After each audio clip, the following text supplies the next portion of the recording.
하나님의 은혜가 우리와 함께 하실 때, 고린도후서 6장 말씀으로 오늘도 정말 살아계신 하나님을 경험으로 알기 원합니다. 저희가 한 주간, 지난주 주일부터 해서 요한복음을 3장씩 해서 정확하게 어제까지 딱 3장씩 해서 묵상하면서 예수님이 이 땅 가운데 오셨고 또 어떻게 복음에 대한 의미들을 우리에게 주셨고 그 의미로 인해서 십자가에 못 박히시고 또 사흘 만에 부활하심에 대한 그런 부분들에 대해서 깊이 있게 묵상했는데 어느 해보다 더 제 개인적으로는 정말 가슴을 정말 울리면서 더 겸손하게 그 구원의 영광에 너무 감사해서 한 주간 그런 좀 진지한 그런 시간들을 가졌던 것 같습니다. 그리고 오늘은 특별히 또 하나님의 새 언약을 따라 저와 여러분의 죄를 사하시려고 그리스도 되시는 예수님께서 십자가에 오르시고 또한 3일 만에 부활하심을 기념하는 우리 모두의 믿음 가운데 그 부활의 신앙을 가지고 예수님의 재림하시는 그날까지 또다시 우리에게 주어진 또 소중한 시간들을 성령 안에서 날마다 그 신실한 믿음을 지켜내겠습니다 라고 다시 한번 신앙 고백을 하는 귀한 날입니다. 이 모든 것은 오직 하나님의 은혜에 의한 것이지 않습니까? 그래서 끝까지 하나님의 은혜가 저와 여러분과 함께 하기를 부활의 영광 되시는 주 예수 그리스도 이름으로 간절히 축원합니다. 오직 은혜에 의해 사는 삶은 오직 하나님께서 모든 것의 시작이시고 또 모든 것의 진행이시며 또 모든 것의 끝이 되심을 의미하는 거예요. 중요하죠? 그것이 하나님을 인정하는 거니까. 즉 내가 있고 따로 하나님의 은혜가 있어서 내가 그 은혜를 마치 소유해서 내 마음대로 이용하는 그런 것이 아니라 오직 하나님께서 나의 모든 것을 이끌어 가실 수 있도록 나를 내어드린다는 의미를 가지고 있는 거예요. 뭐라고요? 나를 내어드린다는 의미. 여전히 내가 살아있잖아요. 하나님을 인식하는 사람들은 거룩한 두려움 때문에 하나님의 말씀을 거부할 수 없어요. 그러나 그것이 느껴지지 않고 인식되지 않으면 항상 언제든지 죄성은 내 마음 내 뜻대로가 항상 튀어나오게 돼 있습니다. 그것을 오늘 우리가 이 말씀을 통해서 다시 한번 내 자신을 내려놓는 소중한 시간이 되기를 원하는 거예요. 따라서 오직 은혜에 의한 삶에 매우 중요한 것이 바로 하나님의 은혜가 나와 함께 하실 때만이 우리가 사람으로서 살아가는데 가장 이상적인 선한 삶을 살아갈 수 있다는 겁니다. 보면 예를 들어서 나만 잘한다고 또 되는 게 아니잖아요. 그죠? 그렇다고 남한테 강조해서 권면해서 똑같이 잘 되면 되는데 또 그렇지도 않은 게 우리의 삶이란 말이에요. 그러니까 쉽지 않은 걸 우리는 잘 알고 있습니다. 하지만 그럼에도 불구하고 우리가 이 진리를 알기 때문에 어쨌든 나부터 이 깨달음을 얻고 적용해 나가는 게 중요한 거예요. 하나님은 그걸 보시는 겁니다. 네가 무엇을 해서 남을 변화시키고 뭘 했고 이거 중요하지 않아요. 늘 하나님과의 관계에서 내가 흔들림 없이 이 말씀 가운데 은혜 가운데 살아가는 것에 대해서 하나님은 관심이 있는 거지. 세상 사는 게요 내 마음 내 뜻대로 되는 게 없고요. 당연히 그래서도 안 되고 오직 하나님의 은혜에 의한 삶을 살아가는 것이 무엇인지 깨닫고 내가 그 말씀을 따라 살아가는 그게 지금 우리한테는 가장 시급한 현실이라는 겁니다. 바꿔 생각해 보면 사람들에게 뭔가 법이 있기 때문에 그나마 그렇죠? 어떤 무법천지 같은 그런 게 어느 정도 완화가 돼 있잖아요. 법이 있어도 법을 안 지키는데, 그래도 그나마 온전하진 않지만 우리에게 법이 있기 때문에 그 무질서의 속도를 좀 더 늦추는 것뿐이에요. 맞죠? 법이 딱 있으면 모든 사람이 잘 지켜가지고 모든 사람이 사이좋게 잘 지내면 좋은데 그렇지 않잖아요. 하물며 하나님의 말씀은 영적인 것이고 어떻게 보면 보이지 않는 부분인데 사람들이 그것을 딱히 마음에 두고 그렇구나 하고 지켜지지 않는 게 어떻게 보면 사람들 입장에선 당연하죠. 그냥 종교적인 어떤 한 일부분으로 이해하기 때문에 쉽지 않은 겁니다. 이렇듯 사람들은 자신을 무질서 속에 살지 않도록 잡아줄 수 있는 강력한 선한 힘이 필요하다 이겁니다. 그러니까 사람 스스로도 알아요. 그러니까 이기적인 출발일 수도 있죠. 내가 좀 편하기 위해서 법이 있어야 되는 것도 있어요. 안 그렇습니까? 왜? 내가 보호를 받아야 되니까. 힘 있는 자들이 권력을 남용하면 안 되니까 내가 보호를 받기 위해서 법이 있어야 된다는 의미도 있지만 더 중요한 건 뭐냐 하면 사람의 죄성이 없는 하나님의 창조받았던 그 시기까지 올라간다면 하나님의 가장 강력한 그 선하심으로 인해서 사람이 가장 아름다운 삶을 누리며 살아갔단 말이죠. 그러니까 여기서도 중요한 핵심이 뭐예요? 신앙에 있어서 지금 누구와 내가 함께하고 있느냐. 이게 사람일 수도 있지만 하나님의 은혜와 함께하는 거에 가장 중요한 핵심이 있다는 겁니다. 그러고 사람들과의 관계인 거예요. 중요합니다. 어디 사람을 의지하면서 살 수 있을 것 같아요? 그렇지 않아요, 여러분. 친구 따라 강남 간다고 한계가 있습니다. 한계가. 그렇기 때문에 말할 것도 없이 여러분 마음 안에는 그렇지, 세상을 의지하고 사람을 의지하는 게 아니라 오직 하나님의 은혜와 함께 하는 것이 답이구나. 이 결론에 여러분 봉착해야 되는 거예요. 그러고 새로운 출발을 하는 게 거듭난 삶인 겁니다. 즉 하나님의 은혜가 내 신앙 안에 함께 하실 때만이 나의 신앙은 어떤 상황 속에서도 하나님의 은혜와 협력하는 힘을 갖고 살아갈 수 있구나. 거기에 내가 세상을 살아가는 실제적인 힘이 있는 거구나. 존재하는 거구나. 이걸 우리가 깊이 깨달을 필요가 있다 이겁니다. 고린도후서 6장 1절에서 10절. 우리는 하나님과 함께 일하는 일꾼으로서 여러분께 권면합니다. 하나님의 은혜를 헛되이 받지 마십시오. 하나님께서 이렇게 말씀하셨습니다. 내가 은총을 베풀 때에 너의 말을 들었고 구원의 날에 너를 도왔다. 보십시오. 지금이 하나님께서 은총을 베푸실 때이며 지금이 구원의 날입니다. 우리의 사역이 비난을 받지 않게 하려고 우리는 그 누구에게도 흠이 될 만한 일을 행하지 않았습니다. 오히려 우리는 모든 일에 하나님의 일꾼답게 행동했습니다. 우리는 매번 환난과 역경과 어려움을 견뎌냈습니다. 또 매를 맞고 옥에 갇히고 폭도들에게 당하기도 하고 고된 일에 시달리며 잠도 못 자고 굶주렸습니다. 그리고 우리는 정결함과 지식과 인내와 친절함을 나타내었으며 성령의 감화와 거짓 없는 사랑과 진리의 말씀과 하나님의 능력으로 모든 일을 행하였습니다. 우리는 의를 무기 삼아 양손에 지니고 다녔습니다. 우리는 영예도 얻었고 모욕도 받았고 비난과 칭찬도 받았습니다. 우리는 거짓말쟁이로 취급받았지만 사실은 진리를 말하였습니다.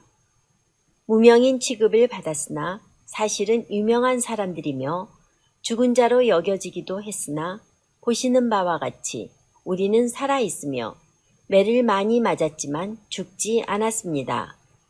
또 슬픈 사람 취급을 받았으나 우리는 항상 기뻐하였으며 가난한 자 같으나 많은 사람을 부유하게 하였고 아무것도 가지지 않은 자 같으나 우리는 모든 것을 소유한 사람입니다. 아멘. 이 말씀을 묵상해 보면 그래요.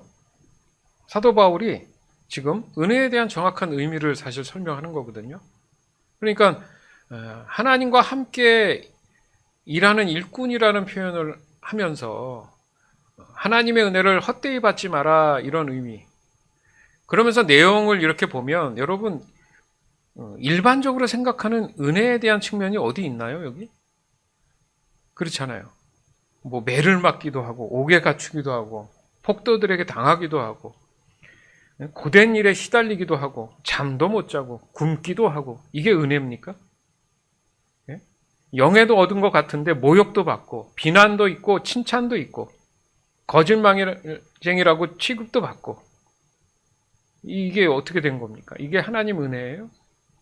그러니까 우리가 하나님의 은혜에 대한 측면을 잘 이해하면 삶에 있어서 그 삶이 얼마나 한순간 한순간 하나님의 은혜 가운데 내가 버티고 이기고 있는지, 이게 핵심인 거예요. 왜 버티고 이겨야 되는가? 하나님의 은혜는 왜 나를 버티고 이기게 이끄시는가? 결론적으로 구원의 영광 안에 들어가게 하기 위한 거예요. 그게 궁극적인 나의 목적이 돼야지, 지금 당장 눈앞에 보이는 현실적인 해결에 대한 측면으로 자꾸 하나님 은혜를 해석하니까 답이 없는 거예요. 해도 내 마음이 쓰리고 힘들고 아픈 게, 이게 바라보는 하나님 은혜의 관점이 완전히 다르기 때문입니다. 즉 하나님, 사람에게 있어서 하나님의 은혜에 대한 이 절대 필요성에 대한 강조죠. 하나님 은혜 없이는 안 됩니다, 이 얘기가. 그렇기 때문에 나는 버틸 수 있고 이길 수 있습니다, 이게 돼야 되는 거예요. 외로워요, 힘들어요, 그건 사람을 의지하는 거예요. 세상을 의지하는 거예요. 하나님이 함께 계시고 은혜가 있는데 왜 외롭고 힘들죠? 지금 관심이 하나님께 있는 게 아니라니까요. 하나님의 손을 구하고 있는 거예요. 안 주니까 하나님이 좀 주세요. 안 주니까 외로운 거죠.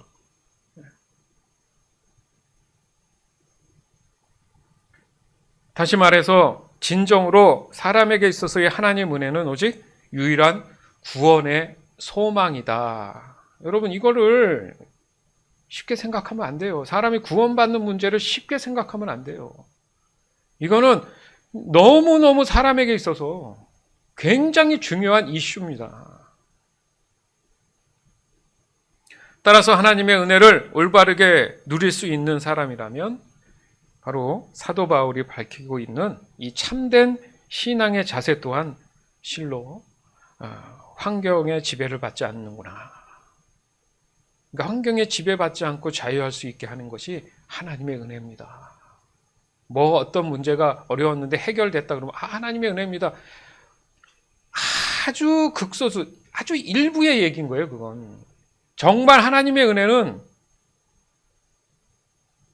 구원에 대한 의미에서 내가 깨달아졌을 때 하나님 은혜입니다, 이 말이 나오는 게 더 중요하다.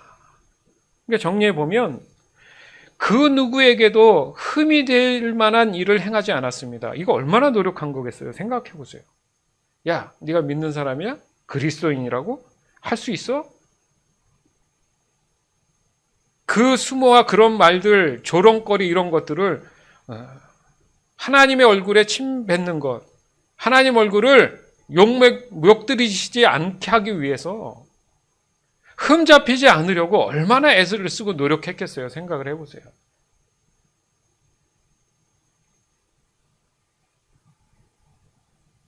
모든 일에 하나님의 일꾼답게 행동했습니다.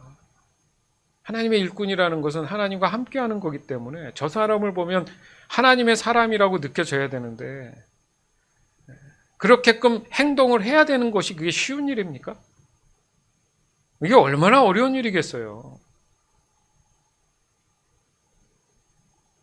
매번 환난과 역경과 어려움을 어떻게 했다고? 견뎌냈습니다. 그러니까 견뎌낼 동기부여, 의미가 뭐라는 거예요? 하나님의 은혜가 있어서 거기에 구원의 소망이 있기 때문에 매번 환난과 역경을, 그 어려움을 견뎌냈다는 거예요. 이것만 견뎌낼 수 있으면 하나님의 은혜가 내 안에 있어서 너를 끝까지 이끌어 주심을 통해 구원의 완성을 위해 가게 하시니까 지금 오늘 이 순간의 어려움을 내가 견디고 이기고 있구나. 이걸 말씀하시는 거죠. 정결함과 지식과 인내와 친절함을 나타내었으며 쉬운 일이에요? 정결함이 뭐예요? 하나님 보실 때 깨끗한 삶이죠. 정상적인 삶이죠. 하나님의 율법 아래 살아가는 건전하고 깨끗한 모습이겠죠. 그게 쉽습니까?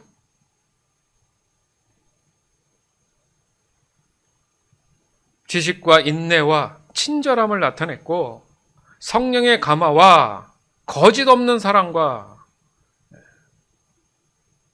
진리의 말씀과 하나님의 능력으로 모든 일을 행했습니다. 자기의 힘이 아니라 하나님의 능력으로. 하나님을 의지했다는 얘기잖아요. 그것을 뭐라 그래요? 의를 무기 삼아. 하나님 말씀이죠. 의로운, 올바른 기준, 양손에 지니고 이거 뭡니까? 꼭 붙잡고 놓지 않고 절대 하나님 말씀 가운데 살아가는 거죠. 우린 그러고 있나요? 그리고 언제나 진리를 말했습니다. 이건 타협하지 않는 거죠. 매를 많이 맞아서 죽을 뻔했는데도 지금 죽지 않고 있지 않습니까? 그게 자랑이 아니고요. 자기 자신의 현실적인 측면이 매 맞아서 내가 이게 뭐야 부르심을 받아서 도대체가 이게 사는 거야 그게 아니라 이거를 매 맞으며 살아있는 이유가 하나님 은혜 때문입니다. 중요한 게 매 맞고 내가 죽느냐 사느냐의 문제가 아니라 다시 말씀드리지만 내 안엔 구원의 소망이 있기 때문입니다. 이런 측면에서 하나님 은혜를 좀 이해를 해야 된다는 거죠. 따라서 우리는 항상 기뻐하며 되게 웃기잖아요, 말이. 매 맞아서 겨우 살았고 뭐 했는데 우리는 항상 기쁘다? 되게 웃기는 사람이다. 아니죠. 그 와중에도 어떻게 기뻐할 수 있을까? 천국의 소망이 있으니까. 뭐 이러다가 하나님 나를 데려가시면 순교가 되는 거고. 그때와 다른 게 뭐예요? 사도 바울은 이런 사역을 해야 되는 사람이었죠. 굉장히 직접적이고. 그러나 우리의 삶이 간접적이라 할지라도 우리에게 주어진 삶 안에 하나님 은혜 가운데 난 항상 기뻐하고 있는가? 그러면 사도 바울에 비해서는 내가 기뻐함이 없으면 참 게으른 거죠. 내가 하나님에 대한 그 은혜에 대해서 너무너무 모르는 거죠. 사도 바울과 어떻게 비교를 해요? 여러분 죽기 직전까지 매를 맞아본 적이 있어요? 네? 매번 환난과 역경 여러분들 매번 있습니까? 어떻게 보면 우리는 그냥 겉핥기식으로 그 정도도 힘들고 아프다고 징징거릴 수 있다는 얘기예요. 목숨이 죽느냐 사느냐의 문제를 가지고도 항상 기뻐한 사람이 있지 않습니까? 가진 게 없다고요? 사도 바울은 고백하잖아요. 많은 사람을 부욕해 했습니다. 네? 가진 건 없어도 부욕해는 할 수 있구나. 하나님 은혜가 그렇다는 얘기예요. 따라서 우리는 모든 것을 뭐한 사람이라고요? 소유한 사람입니다. 모든 것이 뭐라는 거예요? 하나님의 나라를 소유한 사람이라는 거잖아요. 이건 어떻게 영적으로 초월할 수 있을까? 이게 핵심인 거예요. 내가 하나님 은혜와 함께 하고 있다는 것을 인식할 수만 있다면 세상 사는 거 이거 저거 뭐 사실 그게 어떻게 보면 이런 생각도 들어요. 저거 별거 아닌데 그거 하나 가지고 뭘 이렇게 할까? 그렇지 않습니까? 그거 뭐 그냥 넘어갈 수도 있고 뭐 이런 것들이 있는데 왜 사람들은 그걸 그렇게 넘어가지 못할까? 도리어 기뻐함으로 감사함으로 보내야 될 그 소중한 시간들을 더 많이 갖는 게 더 좋지 않겠습니까? 도리어 보면 감사와 기쁨이 있는 시간보다는 징징거리는 시간이 더 많아요, 우리는. 하나님의 은혜가 함께 한다는 이 인식이 부족하니까. 또 하나님의 은혜에 대한 정확한 의미를 내가 갖지 못하니까. 그러니까 우리의 일상에서도 바로 이 하나님의 은혜가 가능한 이유, 그것이 바로 하나님 은혜가 저와 함께 하실 때 가능한 것입니다. 사실 이 고백을 하는 거예요. 사도행전 11장 21절에서 23절. 주님의 손길이 그들과 함께 하셨으므로 많은 사람들이 믿고 주님께로 돌아왔습니다. 이 소식이 예루살렘에 전해지자 교회는 바나바를 안디옥으로 보냈습니다. 그는 안디옥에 도착하여 하나님의 은혜가 내린 것을 보고 기뻐했습니다. 그리고 모든 사람들에게 마음을 굳게 하여 주님을 의지하십시오 라고 격려했습니다. 아멘. 주님의 손길이 그들과 함께했다. 이게 하나님의 은혜가 함께했다는 거예요. 여러분 지금 삶 가운데도 예수 그리스도의 손길이 함께하고 계십니다. 내가 그걸 인식하고 인지하지 못하고 있는 거예요. 그 결과가 뭡니까? 많은 사람들이 어떻게 해요? 믿고 예수님께로 돌아왔다.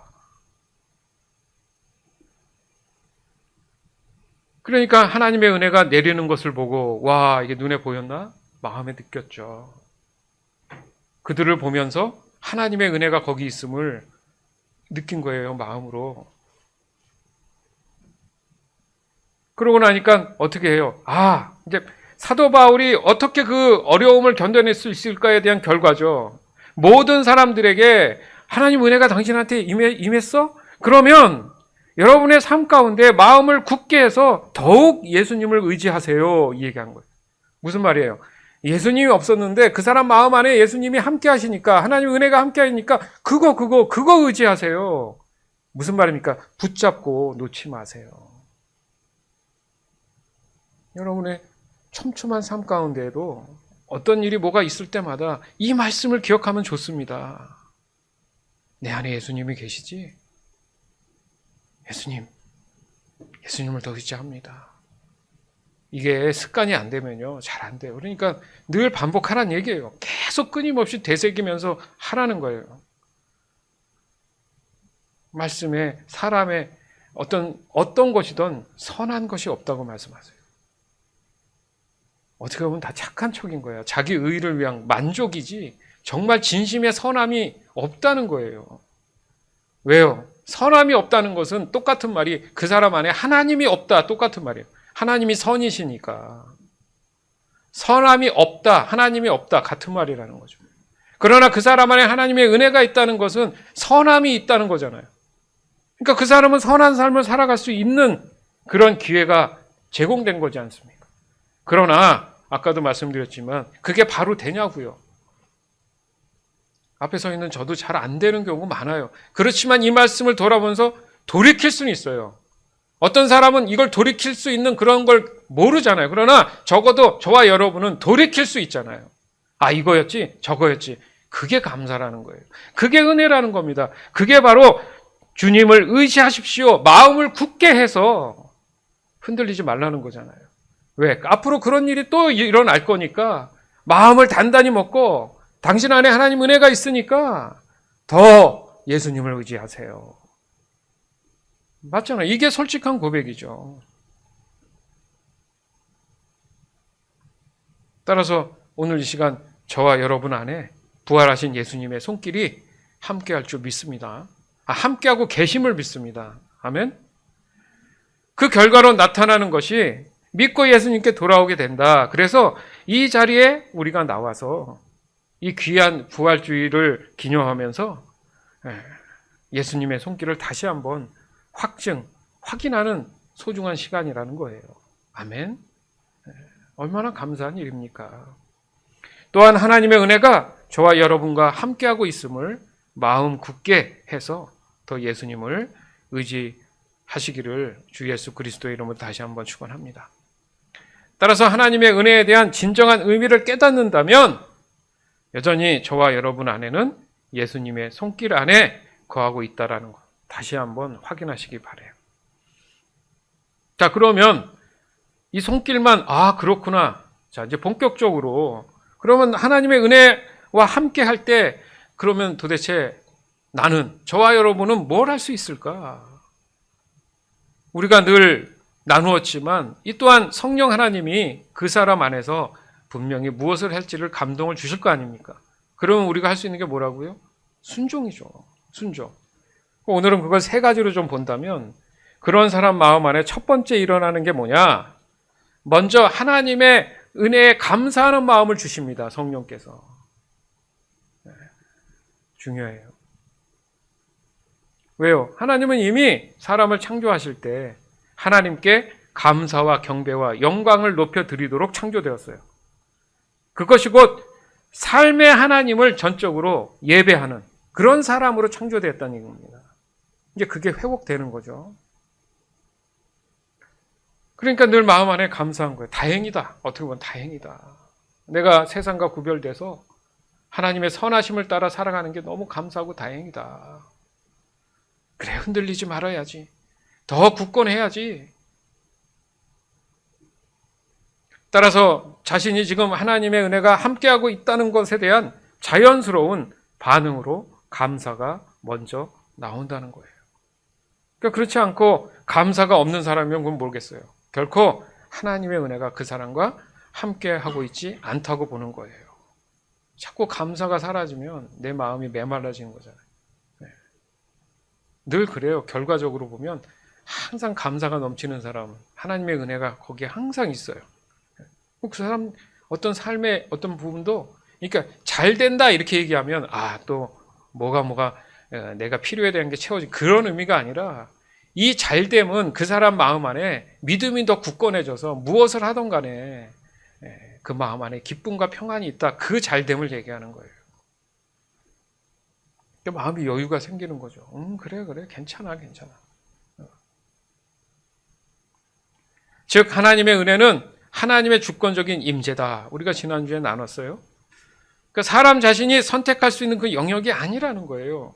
그래서 하나님의 은혜를 사람들이 쉽게 판단하지 말라고 해서 하나님의 은혜를 헛되이 버리지 마라 이렇게 표현한 겁니다.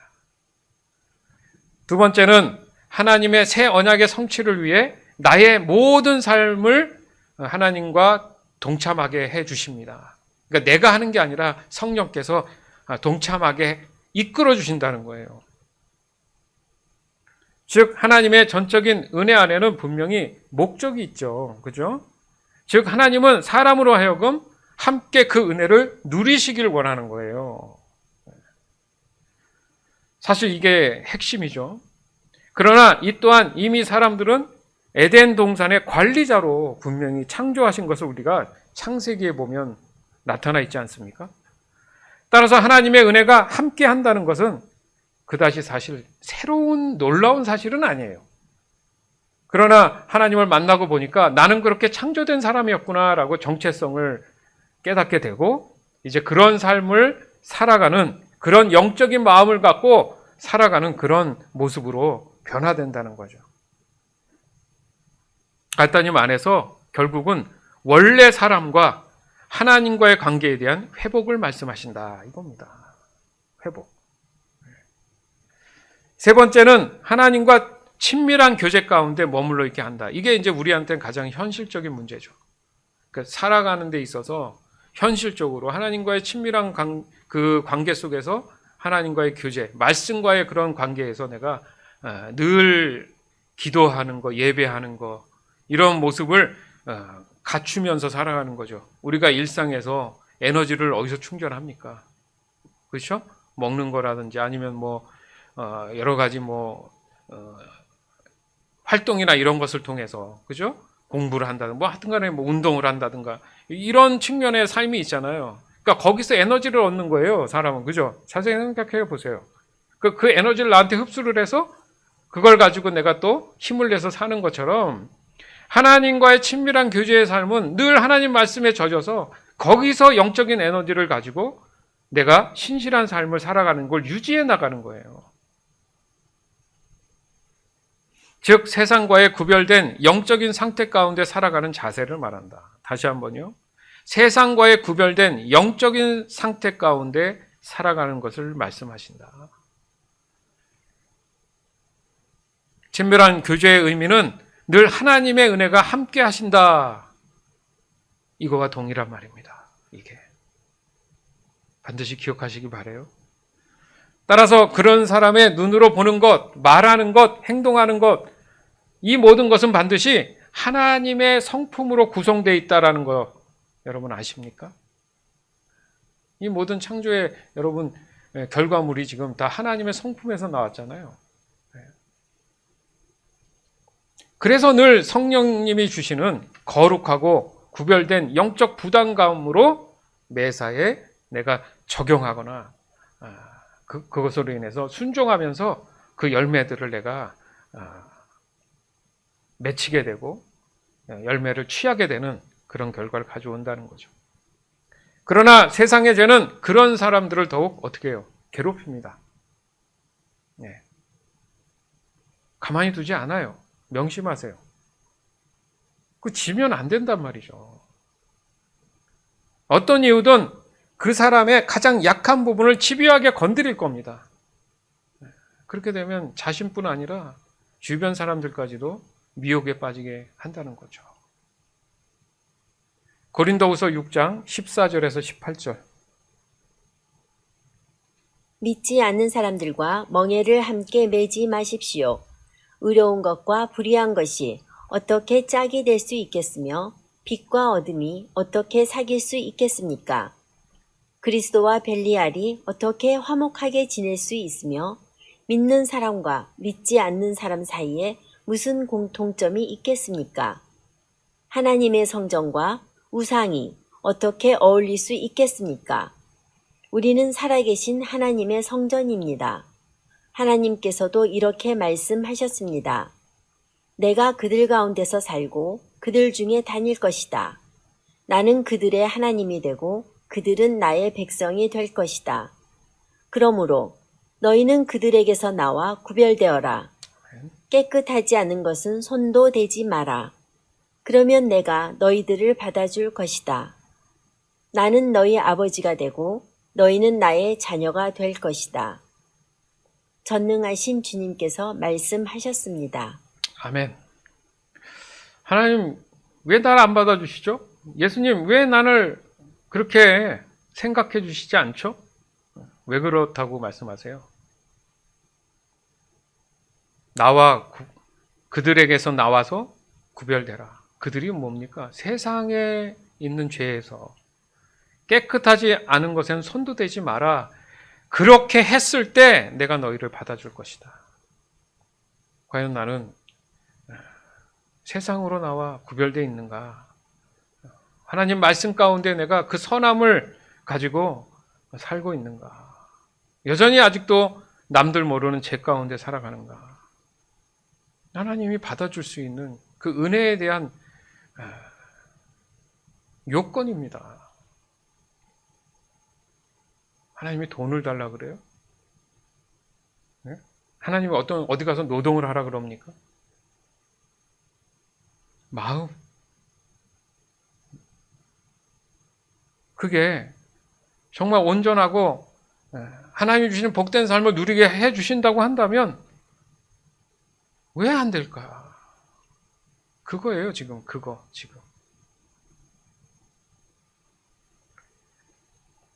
하나님과의 이 친밀한 교제함은 전적으로 하나님과의 관계가 우선적이어야 된다는 의미를 포함하고 있다는 얘기죠. 여러분 확실하게 구분하셔야 돼요. 믿지 않는 사람들과 멍에를 같이 매면 안 돼요. 이거는 자기교만이에요. 자기교. 내가 그리스도인이기 때문에 내가 당신들과 함께. 이게 지금 잘못된 신사도 운동이잖아요. 내 안에 성령의 능력이 있으니까 성령의 허락도 없이 자기가 가서 뭐 병을 고치고 귀신을 쫓아내고 막 그리고 이제 그들에게 뭐 복음을 전했다. 시키지도 않은 힘들지 뭐 하면서 믿지도 않는 사람들과 멍해를 같이 하지 말라는 거예요. 그러면서 의로운 것과 불의한 것이 어찌 짝을 이룰 수 있느냐. 이걸 정확하게 명확하게 구분하지 못하니까 힘든 거예요. 아, 그러면 내가 그리스도인이 아니구나. 그건 자기 생각이죠.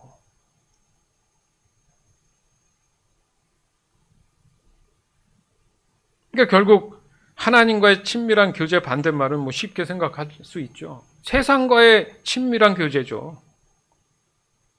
따라서 지금 우리가 나누고 있는 하나님의 은혜가 함께하는 목적이 여기 있다는 거죠. 하나님의 은혜가 함께하기 때문에 구별된 삶을 살 수 있다는 거예요. 아멘.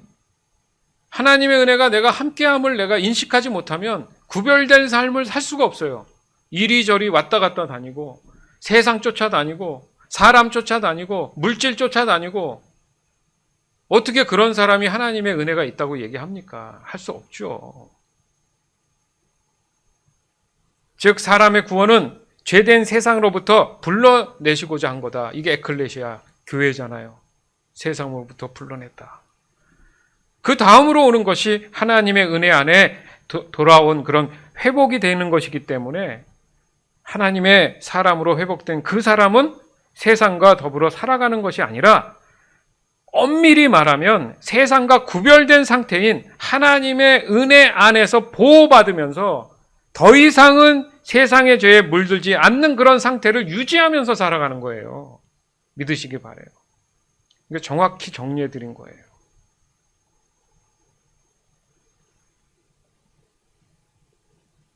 따라서 믿지 않는 사람들과 멍에를 함께 매지 말라고 하시는 거고, 그것이 자칫 잘못하면 자신의 의를 위한 교만에 빠질 수도 있다. 중요하기 때문에 다시 말씀드린 거예요. 어디까지나 하나님의 선하심은 죄에 대한 관용이 절대 아니라는 겁니다, 여러분. 하나님도 죄에 대해서 관용이 없으신데 사람이 자기가 하나님의 자녀라고 해서 다른 사람에게 선을 관용을 베푼다는 건 모순이라는 거죠. 자기가 하나님이 아닌데. 또한 의로운 것과 불의한 것이 어찌 짝이 될 수 있는 것이냐.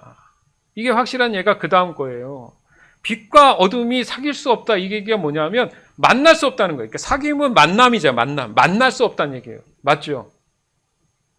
여러분 밤이 돼서 집에 딱 들어가면 어둡잖아요. 근데 현관문 열면 자동으로 켜질 수도 있고 끌 수도 있는데 켜는 순간 뭐가 사라집니까? 어둠이 사라지죠. 끄면 어둠이 오죠. 둘은 만날 수가 없어요. 완전히 다른 거예요. 그러니까 죄의 사망은 어둠으로 표현하는 것이고 그래서 구원을 빛으로 표현하는 거예요. 우리는 사망 권세, 어둠에 있었던 사람이잖아요. 근데 예수 그리스도의 오심과 부활은 불을 켜주신 거예요. 그러니까 어둠이 사라져 버렸죠. 아멘. 여러분 예수 믿고 구원 받으셨잖아요. 여러분 안에는 빛밖에 없습니다. 근데 자꾸 세상의 어떤 미혹들과 유혹들은 자꾸 스스로 너는 죄인이야. 아니야, 넌 원래 어둠의 자식이야. 자꾸 얘기를 한다는 거죠. 끊임없이 듣다 보니까 그런가? 그런가가 누굽니까? 하와잖아요. 따먹어도 되나? 그 마음을 굳건히 지켜야 되는데 그 지키지 못하면 미혹에 넘어진다는 거죠. 그리고 그리스도와 벨리알이 어떻게 화목할 수 있는 이 벨리알은 이제 쉽게 얘기하면 대적이에요. 빛과 어둠처럼 적그리스도가 되겠죠, 말하자면. 그리스도를 대적하는 존재.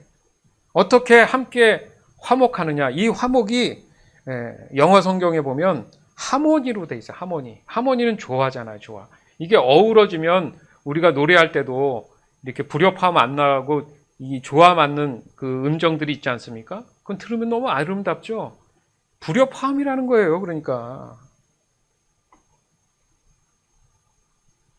믿는 사람과 믿지 않는 사람 사이에는 공통점이 없다. 당연한 겁니다, 여러분. 내가 믿는 사람이라고 확신한다면 믿지 않는 사람과 내가 뭔가 끼워 맞춰서 같이 할 수 있는 게 없어요, 사실은. 그러니까 때로는 난 외로워하지만 외롭다는 의미는 반대로 얘기하면 내가 구별되어 있다라는 얘기도 되는 거예요. 예전에는 그게 친숙하고 자연스러웠는데 내가 믿음에 속한 사람, 하나님의 은혜 가운데 들어온 사람이다 보니까 세상 사람들과 얘기하고 뭐 하면 뭐가 불편하고 공통점을 찾을 수 없어. 그게 이상한 게 아니라는 거예요. 그 증거가 바로 내가 지금 구별되어 있다는 얘기죠.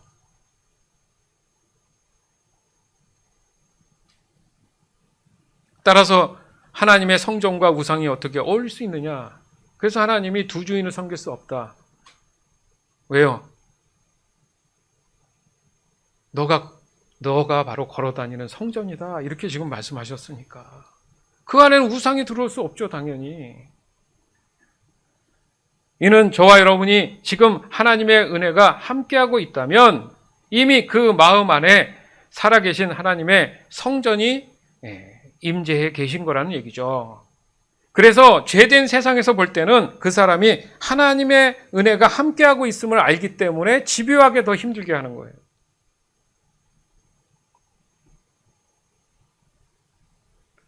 그래서 말씀하시잖아요. 내가 그들 가운데서 살고 그들 중에 다닐 것이다.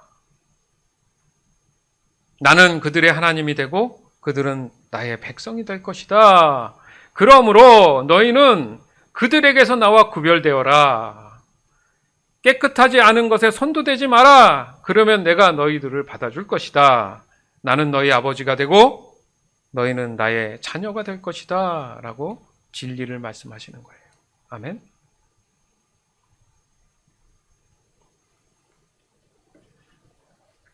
하나님의 은혜 가운데 함께 하시는 여러분, 하나님은 하나님의 뜻을 성취하고자 저와 여러분을 하나님의 은혜 가운데 이끌고 계십니다. 이게 사실이고 진리고요, 현실입니다. 즉 하나님의 은혜가 저와 여러분과 함께 하심을 확신하고 고백한다는 것은 곧 먼저 하나님의 은혜에 감사하는 마음을 주신다는 거예요. 작은 감사라도 뭔가 일어나면 여러분 그때 잡으셔야 돼요. 그 감사가 점점 커져야 됩니다. 그리고 여러분 삶을 보세요. 얼마나 평안하고 기쁨이 있는지 모릅니다. 풀쑥풀쑥 내 마음 안에 내가 자꾸 튀어나오니까 그 감사가 자꾸 사라지는 거예요. 작아지는 거예요. 그러나 하나님의 은혜를 당연히 여기면서 살아가는 그런 사람은 언제나 하나님의 은혜에서 떠날 수 있는 사람일 수 있습니다.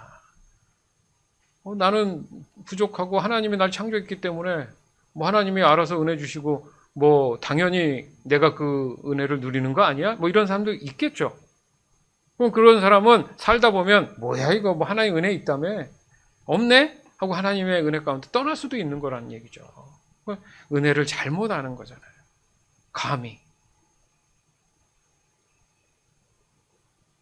하지만 하나님의 은혜가 저와 여러분과 함께 하신다는 것은 곧 하나님의 새 언약의 성취를 위해 나의 모든 삶을 내어드려서 하나님의 일하심에 우리가 동참하게 해 주신다는 거죠.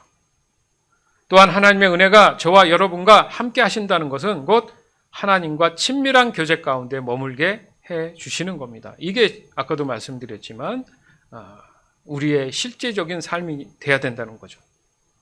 따라서 오늘 이 부활절이 주는 은혜 또한 전적인 하나님의 은혜가 저와 여러분과 함께 하고 계시고 늘 친밀한 교제 속에서 세상과 구별된 모습으로 살아가고 있다는 그 사실에 감사하게 하시는 전적인 하나님의 은혜에 의한 삶을 말씀하시는 겁니다. 따라서 오늘이 특별한 것이 아니라 저와 여러분의 모든 일상이 하나님 보실 때에는 늘 특별한 삶의 순간인 줄 믿습니다. 소중한 자녀니까. 너희는 나의 자녀가 될 것이다. 부모가 자녀를 바라보는 마음이요. 자기가 다 녹아내리고 사라지고 없어도 상관없어요. 자식만 어떻게든 살아남으면 돼요. 자식들이 이기적이고 자기밖에 모를지어도 그거와 상관없이 부모의 마음은요. 늘 자녀를 향한 그 외사랑이 있습니다. 조건이 없어요. 아세요? 그게 하나님의 사랑인 거예요. 그 사랑 때문에 예수님이 오신 거고 그 죄 때문에 그렇잖아요. 조건이 없잖아요. 잘못은 사람이 했는데 조건 없이 아버지 되시는 하나님께서 우리의 죄를 위해 죽으시고 부활하신 거잖아요. 아멘? 그래도 사람들은 어떻습니까? 여전히 자녀라고 하면서도 이기적이잖아요. 자기밖에 모르잖아요. 그러나 여전히 하나님은 사랑하신다. 이게 하나님의 은혜입니다. 안 그래요? 따라서 저와 여러분은 그런 존재라는 사실을 오늘 다시 한번 감사의 마음으로 인식하시고 깨닫기를 원합니다. 그리고 그 마음 안에 하나님의 은혜가 차고 넘쳐서 언제나 성령님이 주시는 삶의 감사, 삶의 기쁨의 그 감동이 끊이지 않도록 다시 한번 간절히 기도합니다. 아울러서 지금 이 순간에도 하나님의 은혜가 저와 여러분과 함께하고 있다는 이 사실을 진심으로 여러분 소중히 여겨서 매 순간을 구별된 사람으로서 살아가기를 다시 한번 부활 생명 되시는 주 예수 그리스도의 이름으로 간절히 축원합니다. 아멘.